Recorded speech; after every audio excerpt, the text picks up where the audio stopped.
investasi dimulai sebetulnya dari 2004. Itu ada MOU antara PT MEK dengan Otorita Batam, Pemko Batam, dan atas rekomendasi DPRD dan disaksikan oleh PJ Gubernur waktu itu.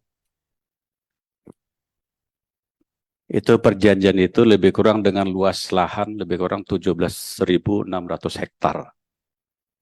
Di dalam 17.600 hektar itu nanti ada kira-kira 10.028 hektar itu hutan lindung. Dan 7.572 hektar itu yang akan digunakan PT MEK untuk investasi. Dalam waktu dekat ini, yang mau diselesaikan sebenarnya PT MEK sudah ada MOU dengan PT Shenji. Yaitu oleh Pak Presiden, PT MEK kembali lagi ke China dan membawa Menteri Investasi Pak Bahlil. Dan terjadilah penandatanganan sana agar lahan 2.000 hektar yang mau dikembangkan sini dengan investasi lebih kurang 172,5 triliun ataupun dengan uang US ada 11,5 miliar dolar US, itu yang kita diberikan tugas untuk menyelesaikannya. Jadi tidak secara keseluruhan di atas lahan 7.572 hektar diselesaikan. Tapi dalam waktu dekat 2.000 hektar harus kami selesaikan sehingga perintah yang kepada kami agar tanggal 28 September ini yang 2.000 hektar diharap bisa selesai. Dari tanggal 14 April 2023 penyerahan SK HPL kepada BP Batam, kami sudah diberi tugas untuk menyelesaikan itu. Dan pada waktu itulah kita coba turun ke lapangan untuk menyelesaikan sehingga masyarakat Rempang yang jumlahnya lebih kurang 2.632 KK untuk 17.600 hektar. Tapi karena yang kita butuh hanya 2.000, maka kita dulukan. Ada 4 perkampungan, 3 yang di 2.000 hektar dan yang 1 di luar 2.000 hektar karena mau dibangun juga tower oleh PT MEK sendiri. Sosialisasi dalam waktu April sampai Juni sebenarnya sudah berjalan baik. Tapi kita masih tunggu regulasi untuk kami. Kira-kira apa yang bisa kami berikan kepada mereka. Karena kalau hanya kita mengganti sesuai dengan peraturan kepala BP, ini uangnya kecil sekali.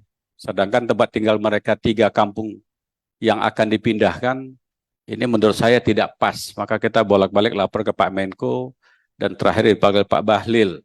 Maka terbitlah angka itu sebetulnya. Agar satu rumah nanti dibangunkan lebih kurang dengan nilai 120 juta rupiah.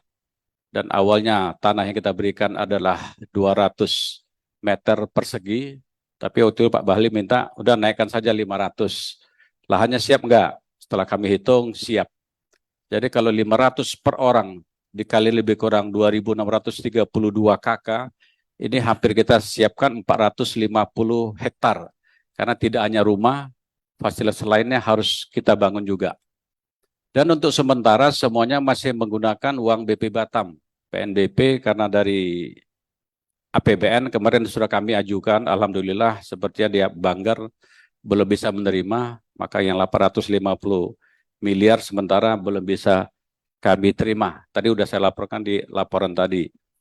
Makanya kita coba dengan anggaran BP Batam untuk merubah sehingga nanti apa yang harus kami selesaikan di 2.000 hektar mudah-mudahan bisa kami clearkan. Jadi pertanyaan Pak Amin tadi setelah saya jawab bahwa seluruh investasi yang kita bangun untuk kesejahteraan masyarakat, mungkin saya sampaikan di sini, kami BP Batam bisa menerima uang sewa atau UWT, uang wajib tahunan BP Batam, itu adalah hitungannya per 30 tahun. Kalau kita hitung dari 7.572 hektar, mungkin kita akan dapat lebih kurang 1,4 triliun. Biaya yang akan kita bangun untuk relokasi di dapur 3, itu lebih kurang nanti hampir 1,6 triliun. Artinya apa yang kami dapat dari Pulau Rempang sewa lahannya, semua kami habiskan untuk membangun demi kesejahteraan rakyat Rempang semuanya. Jadi Pak pimpinan Komisi 6, sebetulnya sosialisasi sudah berjalan. Kalau tadi Bapak Sobari bilang kami terbuka, saya kira ini ada intern pemerintah dan mungkin ada ekstern. Karena awalnya bagus-bagus saja, tapi setelah kita mau masuk kembali, sepertinya banyak sekali provokator baik dari luar.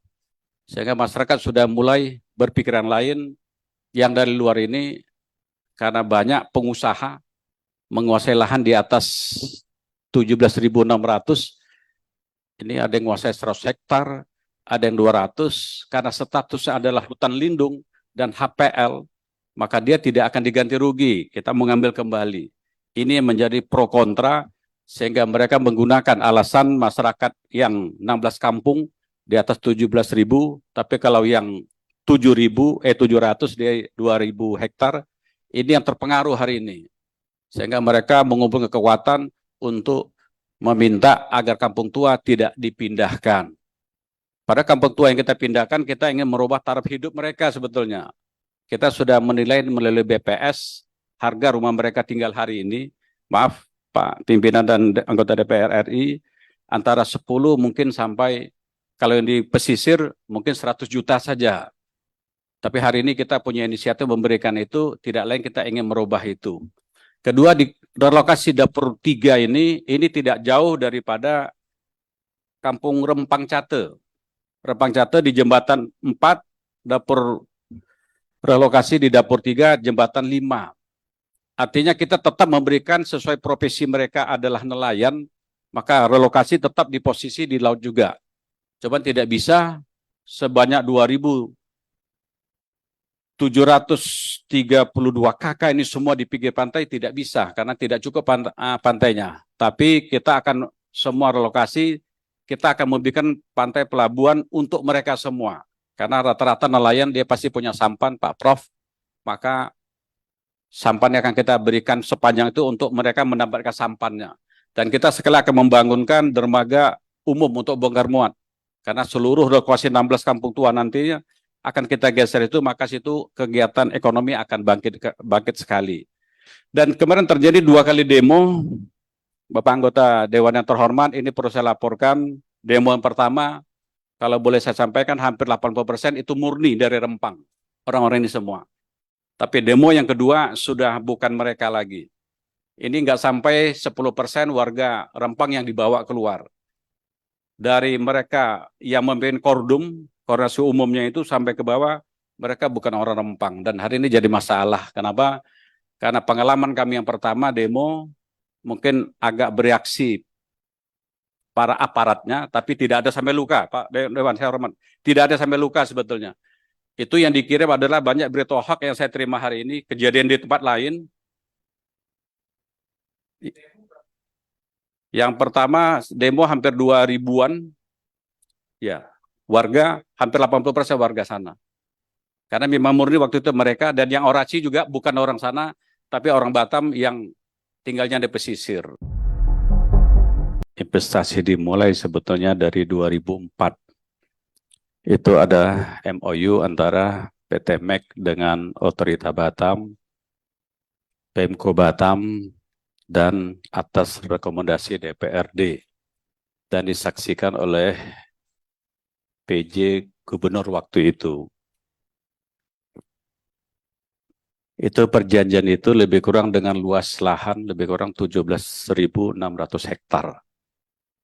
Di dalam 17.600 hektar itu nanti ada kira-kira 10.028 hektar itu hutan lindung. Dan 7.572 hektar itu yang akan digunakan PT MEK untuk investasi. Dalam waktu dekat ini, yang mau diselesaikan sebenarnya PT MEK sudah ada MOU dengan PT Shenji. Yaitu oleh Pak Presiden, PT MEK kembali lagi ke China dan membawa